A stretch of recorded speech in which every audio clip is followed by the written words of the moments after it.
Boa noite, a paz seja convosco.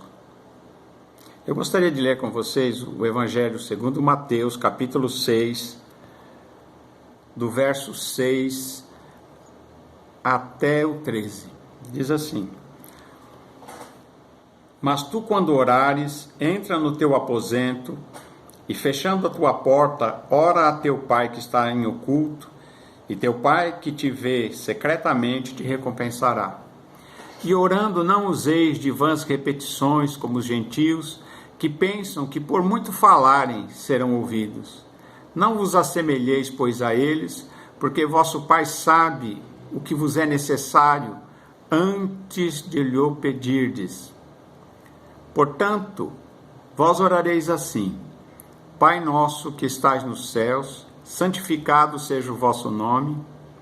Venha o teu reino, seja feita a tua vontade, assim na terra como no céu. O pão nosso de cada dia nos dá hoje. Perdoa-nos as nossas dívidas, assim como nós perdoamos aos nossos devedores. E não nos induzas à tentação, mas livra-nos do mal, porque teu é o reino, e o poder, e a glória para sempre. Amém. Porque se perdoardes aos homens as suas ofensas, também vosso Pai Celestial vos perdoará a vós. Se, porém, não perdoardes aos homens as suas ofensas, também vosso Pai vos não perdoará as vossas ofensas. Até aqui. Os discípulos estavam perguntando para Jesus: como é que a gente deve orar? Como é que é a oração que Deus responde? Como é que nós podemos falar com Deus? E Jesus aqui ensina algumas coisas muito importantes a respeito da oração. Porque até hoje muita gente faz muita confusão e pensa da maneira que os pagãos pensavam, né? Os pagãos pensavam que era por falar muito e por muita insistência que seriam ouvidos por alguma divindade, ou até mesmo por Deus, né? Mas Jesus, ele nos ensina. Primeiro, ele ensina que Deus sabe o que nós precisamos. Ele nos encoraja a orarmos. Nós devemos orar.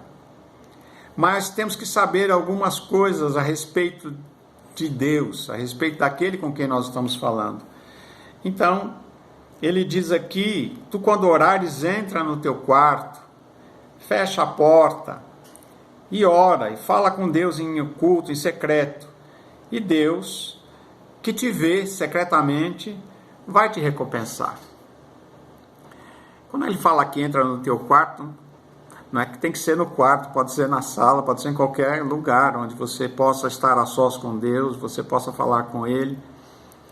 Porque a oração não é uma coisa para ser como os pagãos faziam, e também os fariseus e saduceus que oravam nas praças e queriam aparecer com a sua oração. Jesus disse: não, quando vocês orarem, não seja como os hipócritas que têm prazer em orar de pé nas sinagogas, nas esquinas das ruas, para serem vistos pelos homens. Porque eles faziam isso realmente para aparecer, não era com o objetivo realmente de falar com Deus. Jesus disse: não faça isso. Mas mesmo quando você entra no teu aposento, no teu quarto, você ora, você fala com Deus, Deus está te vendo, Deus está te ouvindo, e Ele vai te atender. Ele diz: e quando você orar, não fica repetindo, né? Porque tem muita gente que pensa que Deus, você precisa convencer a Deus de alguma coisa, né? E oração não é convencer a Deus. Você não precisa convencer a Deus de nada. Porque muitos achavam que por repetir muito, pedir muito e falar muito e ficar repetindo, é que eles seriam ouvidos. E Jesus falou: não façam isso. Não usem de vãs repetições, de ficar repetindo sempre a mesma coisa, que nem papagaio, né? Mas ele diz que você deve falar com Deus aquilo que você precisa, aquilo que você sente. Deve orar com o seu coração realmente, aquilo da sua necessidade, o seu sentimento, o seu carinho a Deus. Você fala com Deus.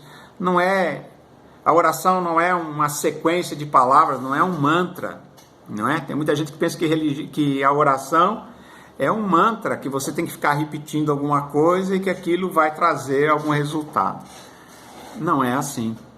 Aliás, Jesus disse, não vos assemelheis a eles, esses que ficam repetindo sempre as mesmas coisas, e que na verdade não são, essas orações não são, essas palavras não são seguidas de um sentimento no coração.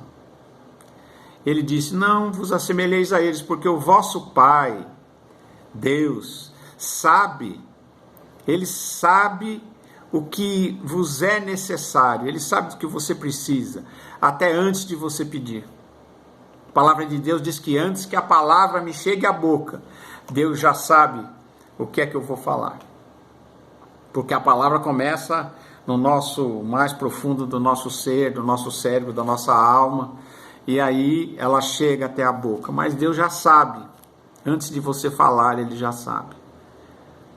Mas é necessário que a gente fale com Deus com sinceridade, que você apresente a Deus as suas necessidades, não é? Muitas vezes até os nossos temores, né?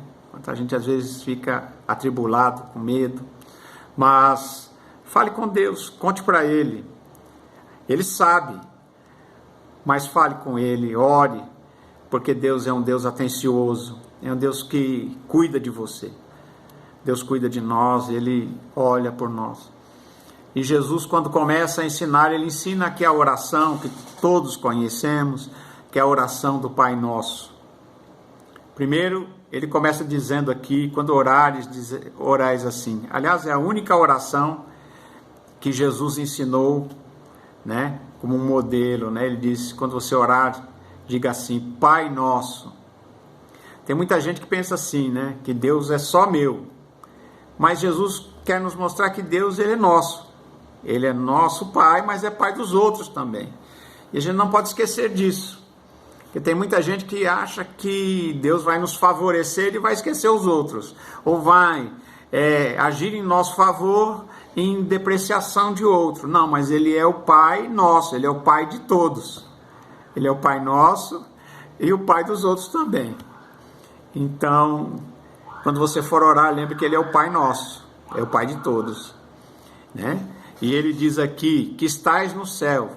Quando você orar, saiba que Deus, Ele está nos céus. Saiba que você está falando com Deus. Tem gente que às vezes é até irreverente das maneiras que falam com Deus, e isso não é aconselhável. Nós temos que lembrar que nós somos homens e Ele é Deus. Ele é o Criador de todas as coisas. Então devemos falar com Deus sempre com respeito. Ele diz, santificado seja o vosso nome. Venha o teu reino e seja feita a tua vontade, assim na terra como é no céu. Irmãos, nos céus as coisas todas funcionam bem. Nos céus tudo vai bem. Nos céus não tem doença, não tem morte, não tem crime, não tem pecado. Então a vontade de Deus é o bem, né? Então ele pede, diz aqui, peça assim, que a vontade de Deus seja feita aqui na terra como é feita lá nos céus. E ele diz também para a gente peça aqui, ele diz o pão nosso de cada dia, né? Muita gente vive preocupado com tanta coisa, né? Tem gente que quer acumular tanta coisa, vive atribulado, correndo atrás de tanta coisa, e Jesus disse, olha, peça o pão nosso de cada dia. Se você almoçou, jantou, seja grato a Deus, né? Se você tem o pão de cada dia, isso é uma dádiva de Deus. E depois ele diz, perdoa os nossos pecados, ou perdoa as nossas dívidas, assim como nós perdoamos também os outros. E que a gente lembre isso, que se nós queremos ser perdoados por Deus, nós devemos também perdoar os outros. Quem não perdoa o seu irmão, como vai pedir perdão para Deus? É ou não é? Tem gente que não perdoa ninguém, mas quem não perdoa também não é perdoado. Porque ele diz aqui, perdoa, assim como nós perdoamos. Você já parou para pensar o que você está pedindo aqui? Perdoa, meu Deus, meus pecados, assim como perdoa aqueles que cometeram alguma coisa contra mim. E muitas vezes as pessoas fazem essa oração, mas não perdoa ninguém, não é? E diz mais aqui, e nos livres, né, do mal, livra-nos do mal, não nos deixe cair em tentação, mas livre-nos do mal, porque teu é o reino, o poder e a glória para sempre. Amém. Então, quando você fizer a sua oração, quando você for orar, tenha um coração de perdão. Perdoe as pessoas que fizerem alguma coisa contra você ou que fizeram alguma coisa contra você. Isso vai fazer mais bem para você do que para eles. Lembre-se disso, que Jesus nos ensinou aqui. Que Deus te abençoe, abençoe a tua família, esteja com você no seu lar e que você medite, não pare de pensar na palavra de Deus, gaste um tempo com a palavra de Deus todos os dias. Nem que for um trechinho pequenininho, mas esteja lendo. Que Deus abençoe você, a sua família, todos os seus, em nome de Jesus. Amém.